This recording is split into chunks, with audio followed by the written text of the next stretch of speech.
which would probably make many, many Cajuns very, very happy. Now, there's another kind of jambalaya in Louisiana besides brown or Cajun jambalaya, and that's red or Creole jambalaya. Now, I didn't talk about Cajuns and Creoles. Is New Orleans a Cajun town?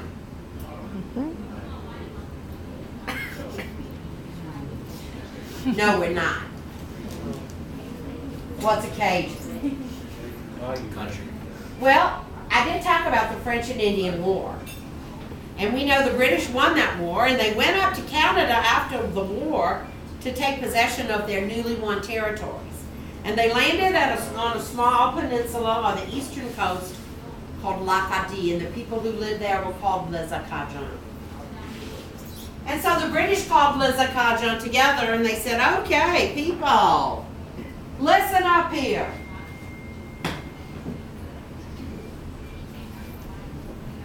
There's new rules.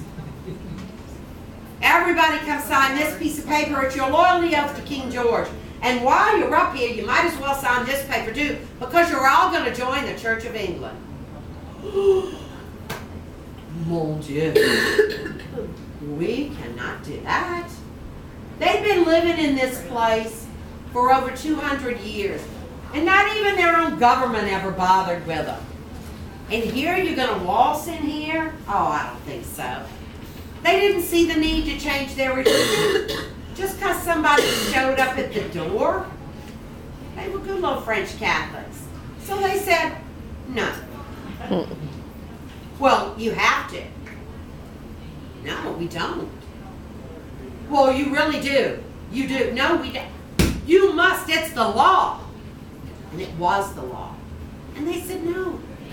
Back and forth, back and forth. Things went from bad to worse. Finally, the British threw up their hands. And they did what they normally did back in those time periods and even before. Whenever they were dealing with a recalcitrant local population, I mean, they'd been doing it for centuries in Scotland and in Ireland. They called les Acadiens together. Called them into a meeting at the church. The men went in, they sat down, the British locked the door. Then they went from house to house. And they gathered up the women and the children. Burnt the houses down behind them, confiscated their crops and livestock. Took them into town, put them on ships, and sailed the ships out of the harbor. Then they went and unlocked the doors to the church.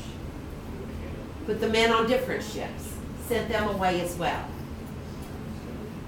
Most of the families managed to find each other within 3 months to 3 years after the expulsion. But in a few cases, it took as long as 20 years for the families to reunite. But many of the families made their way down the eastern seaboard to the colony of Louisiana, and they felt very much at home here. After all, yes, you heard that? That's your beer. The beer is on its way. This is Packy, y'all. You have Abita Amber Draft Beer. This is our local brew, brewed in the village of Abita Springs, across Lake Pontchartrain from New Orleans.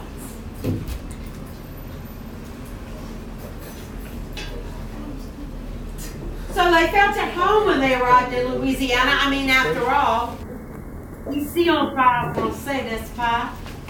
Governor Galvez was thrilled because he had all this land and not enough people. So he seeded 22 parishes in southwest Louisiana, and this pretty thing is Oshanda. Hello. So they seeded 22 parishes in southwest Louisiana for settlement by les Acadiens. Gave them wagons, livestock, weapons, tools, whatever they needed to get started, and set them on. Now the part of Louisiana where they settled is still called Acadiana today. It starts just west of Baton Rouge and goes to the Sabine River, which is the border with Texas. and all the way south to the Gulf. Oh, no, thank you. I'm It not was weird. there that les Acadians settled and maintained their own culture, pretty much undisturbed. So I'm talking from 1768, 69, all the way to 1913.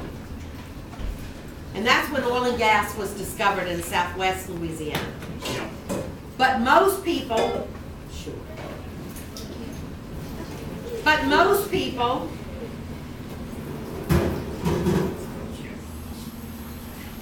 really never heard of Cajuns until the mid-1970s. Most people outside of Louisiana.